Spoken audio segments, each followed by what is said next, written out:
are so glad that Corey Pesaturo is back on Nyberg with his accordion. Now he's a three-time world champion. So let's just review a little bit. Okay. Why is it that you love this machine so much? Well, the accordion, I mean, it was loved more than any other instrument in the teens into the 20s, and then again it had a huge surge in popularity because of Dick and Tino in late 40s and 50s, and it was loved by so many as much as I love it. But since rock and roll came in, it kind of died, and it's been there ever since. But I love it because there really is no other instrument where you can play as many notes as this, and also you have full control of the volume at all seconds that you play. As a kid, when did you pick this up and decide, I think this is pretty cool? But you revolutionized it too. Trying, yes. Yeah. My dad played, being an Italian family, he played. Because of Dick and Tino, we saw him on the Ed Sullivan Show. And I want to play accordion. This was back in the 50s into the 60s. And then he quit until I was about 9, and then he took it out playing again. He said, hey, you want to play accordion? And I'm like, okay. I didn't think it would be my career. I just, wanted to make him happy. Okay, I'll play accordion. And then I realized I had a talent for it, so I said, maybe I should try to be more serious with this. And then I grew to love it. Now it's my career. How does one become a world champion? Well, obviously practice, but a lot of practice and a lot of listening. How many hours a day? Well, physical playing, I really only practiced about 1 hour a day, but I listen a lot. And this is something I teach when I do master classes on music theory versus master classes on accordion. Is listening is vital in music. You can't, the physical playing is one aspect. You have to have the tools, but you have to have the creativity. So it's a lot of analyzing, and so many hours a day when you combine everything associated with music. But physical playing, yeah, maybe an hour, I don't know. So world champion, the first time was where? The first time was in New Zealand, which is really why I went, because I had retired from competition when the first time, like the Brett Favre of the accordion. And when I won a national championship, I was 15, and that's all I wanted to achieve, just national championship. And then I wanted to just become a great musician on the accordion. But this world digital category, which is a digital accordion, they first had this as a world championship, and it was in New Zealand. So I was like, that sounds fun. Yeah, I think I'll jump into that. And then I won that, and then I retired again, and then these other two came about. The second time was where? Was Canada. And that was a jazz one, so I was like, well, I should be able to win that. That's not a problem. But then the acoustic one I did because of the one we were just talking about in Finland. It was on national TV. It's the only competition in accordion history. It's on national TV in Finland. And the competition wasn't just whoever makes the most mistakes loses and the least mistakes wins, which is a lot of classical competitions. This was, you had to show a full variety of musicianship, and you got a whole band, so it was very fun. Plus, you got to go to Finland.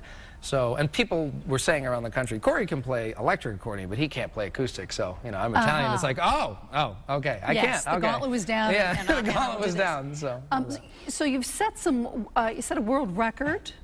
Yes, that is the newest piece of news. Right, and we have a picture of that too, when you did do that. Describe the thrill of this, and where was this? So I have some great contacts at Red Bull, as I've been doing things for the Red Bull Formula One team, but I actually just did a couple of weeks ago. So you've got sponsors? Yeah, so I contacted my people at Red Bull, which I know nobody in the United States. My people, yeah, my people, in Austria, because Red Bull's an Austrian company, and they said, I said, you like doing crazy things, why don't we try to break the world record for longest accordion playing? And they said, yeah, that sounds like a crazy idea, because they sponsor crazy things. And they flew me over there and hired all these witnesses to be with me, and I played 32 hours in 14 minutes. How do you do that? It's all mental. I didn't prepare at all for it. I was going to, do some gym stuff, and I was going to do maybe a 16-hour test run and write down everything. And then I said, it's probably better to just save all my energy and just put it all into when I do the record. And it worked, because at hour 12, your body's like, you need to stop.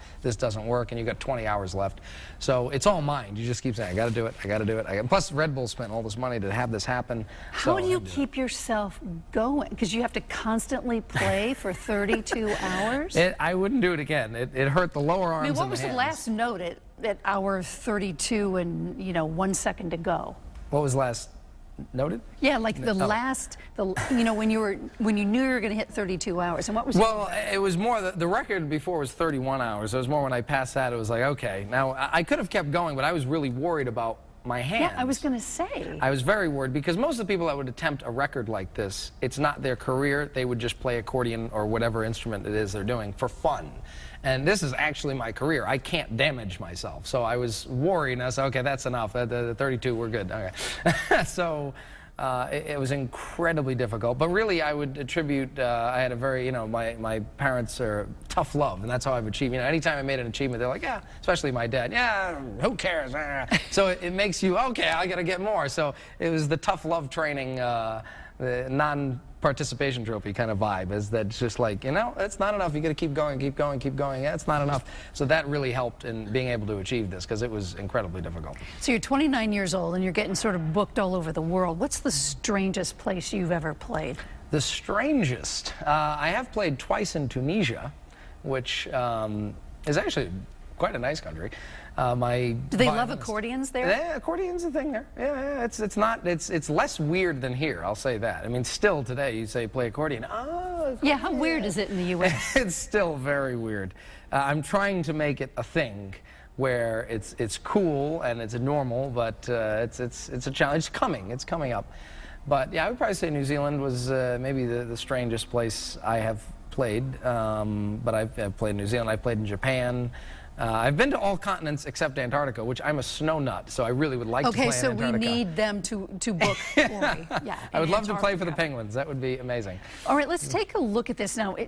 You're going to play in a second, but the different ranges, the things, this is a very different accordion. Yes, so most accordions, of course, are like harmonicas, and that was really the original design of it. There's all reed blocks inside an accordion that are just like harmonicas, and when you pull the bellows, they're pushing air through the reeds. So instead of you blowing a harmonica, the air is the bellows. On an electric accordion such as this, there's no reeds. It's just all computer chips, and an engineer here would be able to understand it way better than I would. But it's all MIDI sounds and everything, and the bellows still work. These cost, say, around $5,000, which is actually quite cheap because a lot of acoustic, the high-end acoustic accordions can cost you $25,000 plus. Okay. But there's 3,000 moving parts in an accordion, so pretty cheap compared to what you're actually getting. And there's so much going on with an accordion. Did you adapt this to you? Yeah, so this is heavily modified, just like I'm a car guy, so it's like if you have your own car, you modify it usually.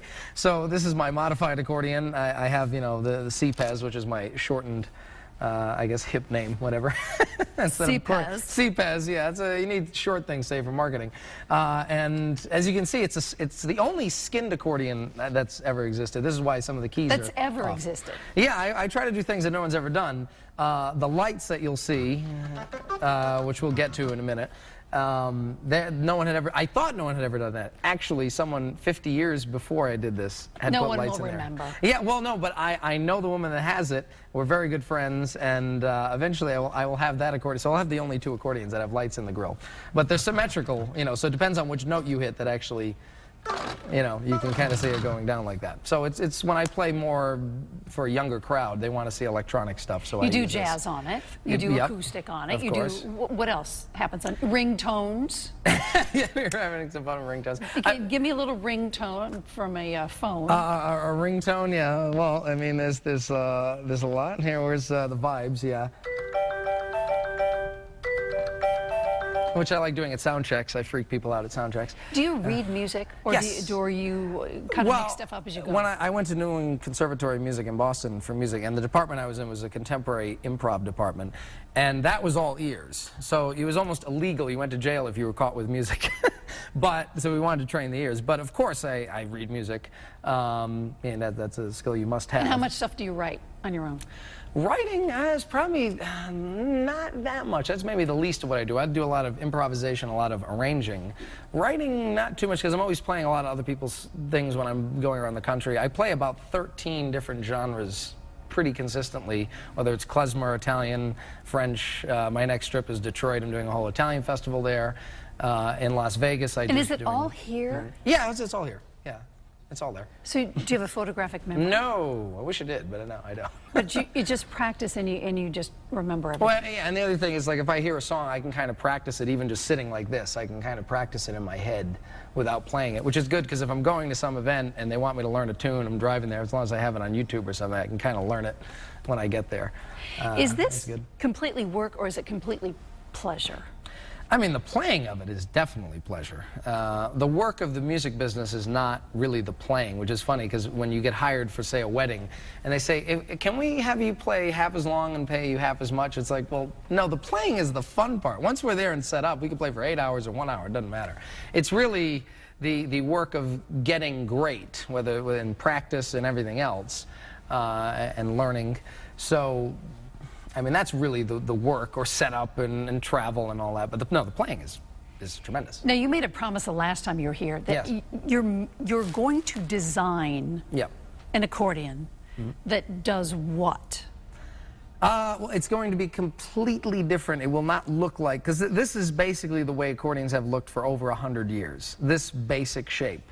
And the thing with accordion is it's still, no matter what you do, it's hard to move around with it a lot. And, you know, with guitar players and singers, they're jumping around on stage and they're dancing this and that. You can't really do this with a 25-pound You're trying to make instrument. it sexier. Yes, it has to be sexy to be marketable and that. So I'm trying to completely redesign the way an accordion looks. The most important part is that it has some kind of bellows. Now, it doesn't have to be bellows. It could be a D-beam, or it could be some kind And of you can't other give thing. away your secrets. Yeah. But it doesn't have to be air. Is it designed? You just haven't made it yet? Or Yeah, no, it's designed. It And is now designed. I have some great friends at MIT, and they have 3D printers. Well, who doesn't? No, I'm Yeah. kidding. I do a lot at MIT, so there's 3D printers there, so we can really kind of, and I have a lot of the parts kind of designed, and an accordion that I can take apart to use to make this shape. But it's more just changing the shape of it. So I'm not getting any younger. When is this going to be done? I know when I finally have some time of travel. This year has been insane travel. So when I'm finally have some downtime and I can get to this. And so then once you have this thing that you're designing and it's all sexy and cool, Yes. then you're going to play with rock and roll stars and you're going to country western. I mean, what are you going to do with this? Well, I'm in LA a lot because there's a lot of connections to be made out there, and there's no accordion person out there. So, and whenever I'm meeting people, like, oh, good, give me your card because. Shouldn't you be in a accordion. big band and an orchestra? Well, I mean, I'm trying to get with, say, some big pop star. That doesn't happen because, you know, all these pop stars, the band is basically the same. Some kind of keyboard, some kind of guitar, some kind of bass, you know, the electric sounds. But it's like, I'm looking for someone that's like, we need something unique. And this can do anything. I don't know why somebody hasn't picked that up. I really don't understand it because it's the thing is the music business knows what works and they don't right now want to deviate from They need the to basic think outside system. the box. I know. An accordion, I can do anything on this. So So that's, once you get this thing, are you going to call it something or you don't know what you're going to call it? Well, it'll have Corey in it somewhere. maybe some C or something, or maybe the C, who knows? Something to do with So C. what's the timetable? The time, oh, well, I mean, let's say I'm not going to be traveling the next couple of months, so actually I can finally really get to this. How about we make already it traveling. 2018? Oh, yeah, no, definitely 2018. Oh, really? Yeah. Okay. Yeah. No, it's not going to be, I mean, the design of it is. Will it light up like this one does? Yeah, it'll have some kind of light. It'll be very cool, right? I'm excited. All right, Corey, you're gonna play for us. Is there anything you want to tell us about the future of you and this accordion? Well, I mean, look for accordion to become cool again. I mean, I'm deep in this. Is that your quest. tagline? Well, I'm you know, just trying to revolutionize the accordion, make it a cool thing as it was. And it's been so long. It's like a guitar has reigned for 50 years. Take a break. Let's get back to accordion. It's just tough to get kids to think, I want to play an instrument, accordion. You know, it's either drums, piano, or guitar. No, I'm well into this quest of mine. All right, we're going to let you prepare and then we're going to hear it. Okay.